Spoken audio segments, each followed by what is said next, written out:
So we seen Deandre Ayton sign with the Los Angeles Lakers. I don't know how serious the Indiana Pacers was, in pursuing him. But if the Pacers did really want him and he gave the Pacers no rap whatsoever, I think that's messed up. But I don't think the Pacers really pursued him the way they could have. I don't think the Pacers wanted DeAndre Ayton this time around. I think if Halliburton was there, I think they really would have pursued DeAndre Ayton. It would have just not even negotiated anything with Miles Turner. They weren't lowballing him. The Pacers know what he's worth. But being honest, man, the Lakers was the best situation for him. I'm not even going to hold you. I mean, Luka and LeBron are going to have him looking like Phoenix DeAndre Ayton, dominating. And like I said, I know DeAndre Ayton is not all the way there. I know about the off-court issues. I know about the video game stuff. I know about all that. But when he's right, man, he's right. And Luka and LeBron are going to have him right. Also, the Indiana Pacers will be having Isaiah Jackson return from a torn Achilles. I think Isaiah Jackson should most definitely compete for a backup spot. But when we talk about the starting spot, man, it would be tough to have Isaiah Jackson out there starting. Me personally, I think Isaiah Jackson would be good competing, for a backup spot with Tony Bradley, another guy who the Indiana Pacers will be bringing back. Bo. What's up with Bo? This is a guy that I've seen Pacer fans mention. You talking about taking on a project. This is a project type player right here.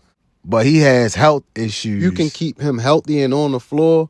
This is a lot you can unwrap. One dude who the Indiana Pacers should absolutely stay away from is Jackson Hayes. Don't get me wrong. He has all the tools that I think the Pacers need in their center. But he lacks one quality: physicality. He's not physical. I'm not even going to hold you. After dealing with Miles Turner the past 10 years, that needs to be the first box checked on any center the Pacers sign or trade for.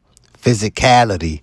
Not to mention, the Lakers was in desperate need of a center towards the end of the season. How come you didn't see the floor?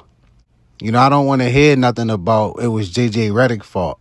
You think J.J. Redick wouldn't have played you and he needed a center? That is a red flag.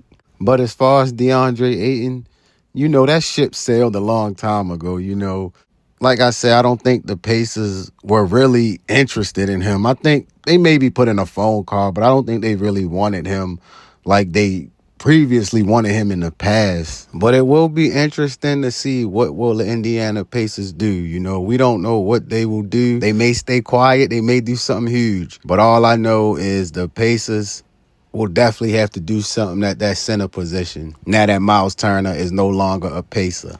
But don't get mad at the facts, though. Right? They got Miles Turner who's coming in. I think that's a great fit. You're talking about rim protection. You're talking about something that we didn't even see coming at all. Everyone thought he was going to end up in Indiana, right? But again, it shows you the apron of these teams. A lot of these teams don't want to get in that second apron and have to pay that luxury tax. So they say, oh, Halliburton's up, this year. So, we don't know how we're going to look. Let's wait till Hallie get back and go from there. Not saying let's tank, but, why overpay a guy when we don't even know how next season look? It ain't personal, it's business. So you understand that from a business point.